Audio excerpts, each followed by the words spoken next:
in introducing this next part of the conference, let me say that this day began in a conversation that I had with Nora Shattuck about how we could fittingly mark the occasion of the presentation of the first annual Roger Shattuck Awards for Criticism. And so it is the awards that came first and the conference second. Of course, the collection coming to the Center for Fiction was an integral part of both of these things. I'm very sorry that Nora can't be with us today, and eternally grateful, as I said earlier, to Jennifer Lyons for introducing the Shattuck family to the Center for Fiction.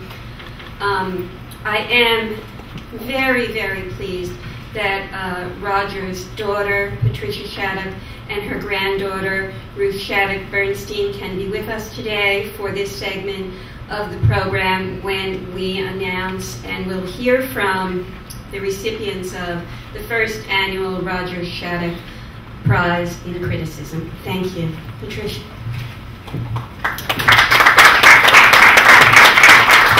The Shattuck family would like to thank the entire staff of the Center for Fiction, especially Lorin, for establishing the Shattuck Prize for Criticism and organizing this fabulous conference. Ruth and I both have found it's been a very interesting discussion of some of the big questions that Roger wrestled with. The panelists and speakers have done a fabulous job. Thank you to all of you. We're also very pleased that Roger's library resides at the center, the home of the Proust Society, and it's located in the city of Roger's birth, so it's very appropriate. The Shattuck Prize in Criticism is meant to honor critics who have many years of work, no doubt their best work, still before them. We're thrilled to inaugurate the award in a way in which we feel Roger would be very pleased. Both recipients today have already made their mark, already have very distinguished careers, and we look forward to much more. We'll announce the awards one at a time and hear from each of our Shattuck Prize winners. Our first recipient is Marcela Valdes. Marcela Valdes writes for The Nation, The Washington Post, the San Francisco Chronicle, the Los Angeles Times, the Virginia Quarterly Review, The Believer, and Book Forum, among other publications. She is the books editor for the Washington Examiner and a contributing editor for Publishers Weekly. She has worked as a book review editor for Publishers Weekly and a columnist for the Washington Post Book World. She was founder of Críticas, the English language magazine devoted to Spanish language books. She is currently the 2010 Arts and Culture Nieman Fellow at Harvard University. Please join me in congratulating Marcela.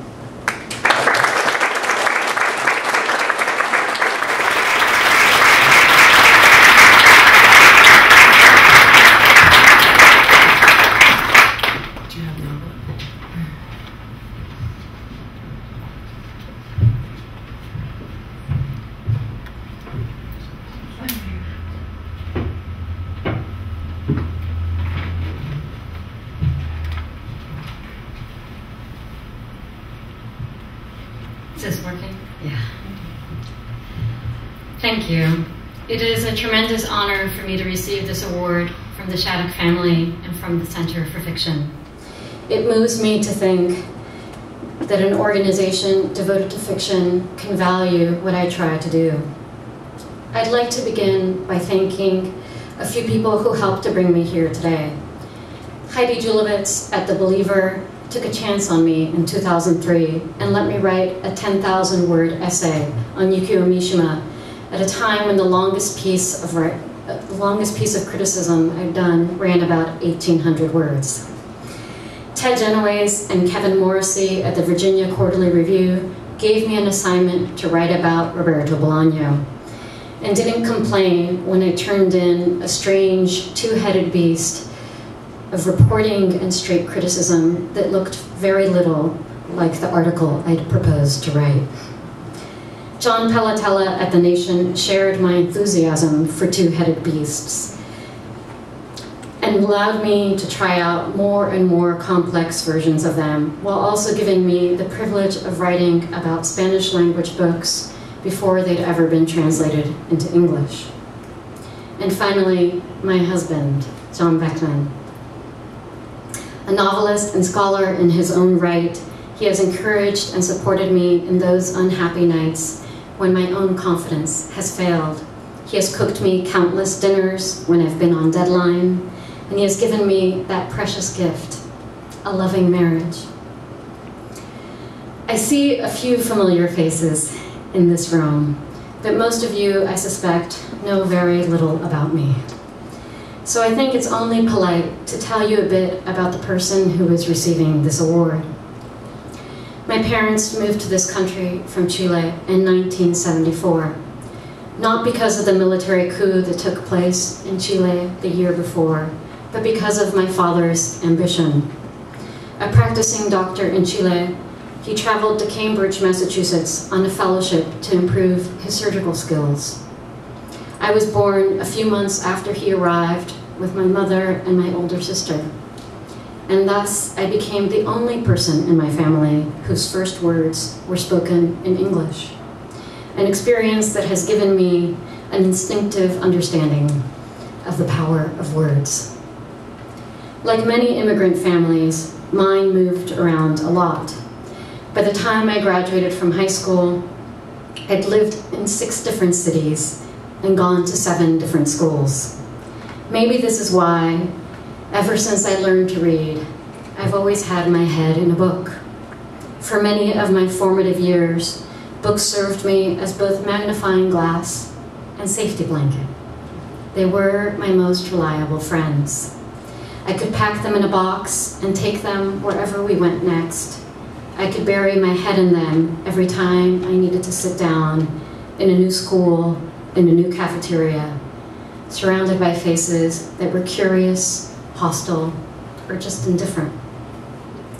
More importantly, books became my way of examining the world.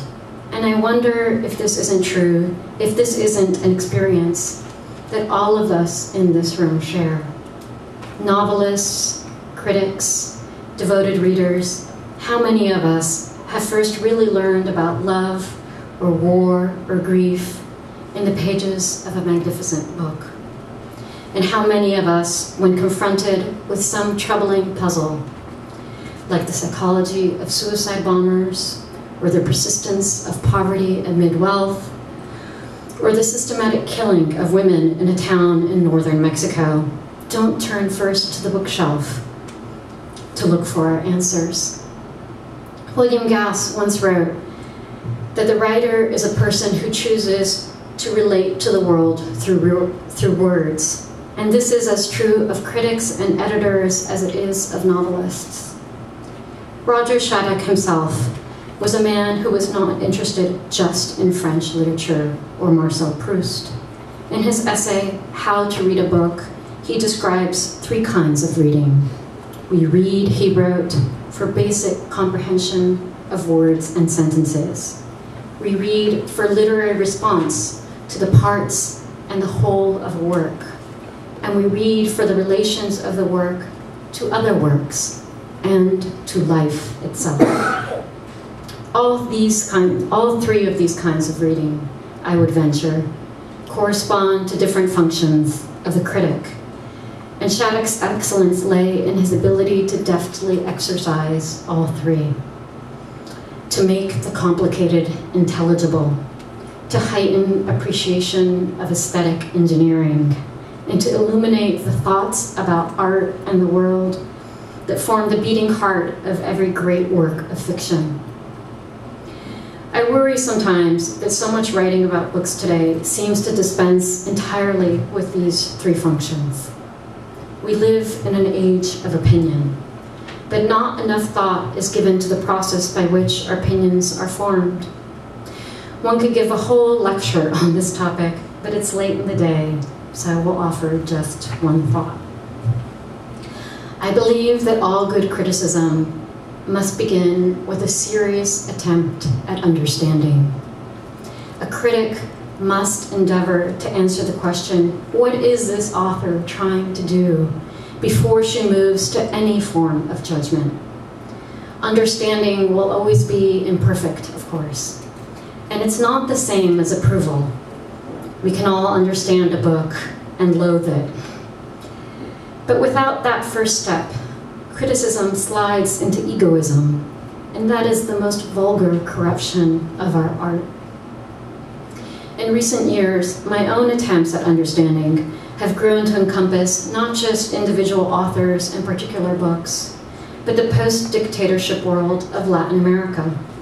I can't help noticing that almost all the great writers and almost all the great filmmakers, for that matter, in Latin America today grew up under authoritarian regimes.